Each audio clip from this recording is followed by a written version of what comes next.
তো আজকে আমরা বানাবো একটি সিম্পল স্ন্যাক্স। প্রথমে আমি এখানে 2টি আলু পিল করে নিব এন্ড আলুটাকে আমি ভালো মতো ওয়াশ করে নিব। আলুটা ভালো মতো ওয়াশ করা হয়ে গেলে আলুটাকে আমি এখন গ্রেট করে নিব।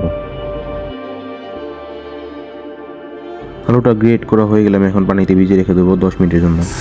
অন্যদিকে আমি এখানে কিছু পরিমাণ পেঁয়াজ নিয়েছি, পেঁয়াজটাকে আমি একবারে ফাইন চপ করে কেটে নেব। আমি এখানে 2টো পেঁয়াজ নিয়েছি।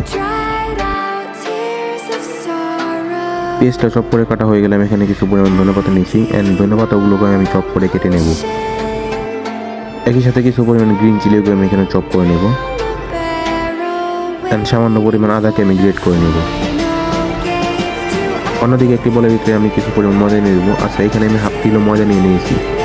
ময়দাটা নিয়ে বলে আমি যে আলুটা ভিজিয়ে রেখেছিলাম সেই আলুটা স্ট্যান্ডার করে নেব অ্যান্ড এই আলুটাকে আমি ময়দার মধ্যে দিয়ে দেবো অ্যান্ড চপ করে রাখা পেঁয়াজটাও দিয়ে দেবো। একই সাথে আমি এখানে গ্রিন চিলিটাও দিয়ে দেবো অ্যান্ড সামান্য পরিমাণ ধনেপাতা চপ দিয়ে দেবো।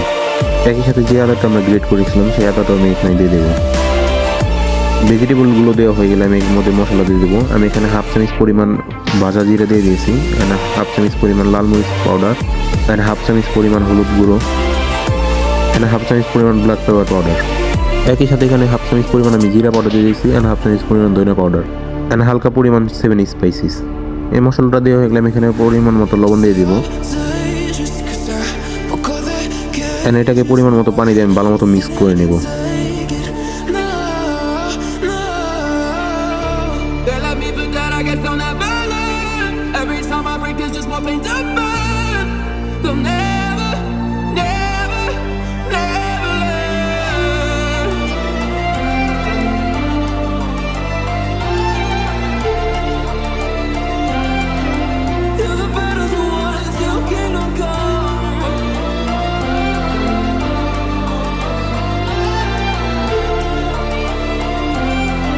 আচ্ছা, এই দুটো মিক্স করার সময় হালকা একটু টাইট রাখতে হবে যাতে পরবর্তীতে ভেজিটেবল থেকে পানিটা ছাড়লে এটা বেশি পাতলা না হয়ে যায়। এখানে আমি হালকা পরিমাণ ড্রাই পুদিনা পাতা ব্যবহার করছি, আপনারা চাইলে এখানে ফ্রেশটাও ব্যবহার করতে পারেন অ্যান্ড সব কিছু আমি ভালোভাবে মিক্স করে নেব।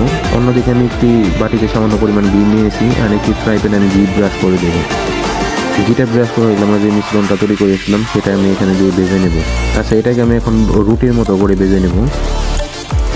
এটাকে আমি এখন কভার করে 5 মিনিটের জন্য কুক করে নেব অ্যান্ড 5 মিনিট পরে আমি কভারটা খুলে এটাকে গুঁড়িয়ে দেব।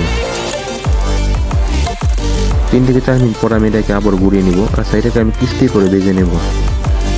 আচ্ছা, এটা ভাজার সময় গ্যাসের ফ্লেমটা খুবই স্লো রাখতে হবে অ্যান্ড এটাকে আমি ভালোভাবে ভেজে নেব যাতে দুটো সাইড ক্রিস্পি হয়। দুটো সাইড যখন ক্রিস্পি হয়ে যাবে আমি তখন এটাকে নামিয়ে নেব অ্যান্ড এটাকে আমি পিস করে একটি প্লেটে সাজিয়ে নেব। আচ্ছা, এখানে আমি গ্রিন চাটনি দিয়ে এটাকে সার্ভ করেছি। খুবই সিম্পল একটি স্ন্যাক্স তৈরি হয়ে গেছে। Please subscribe.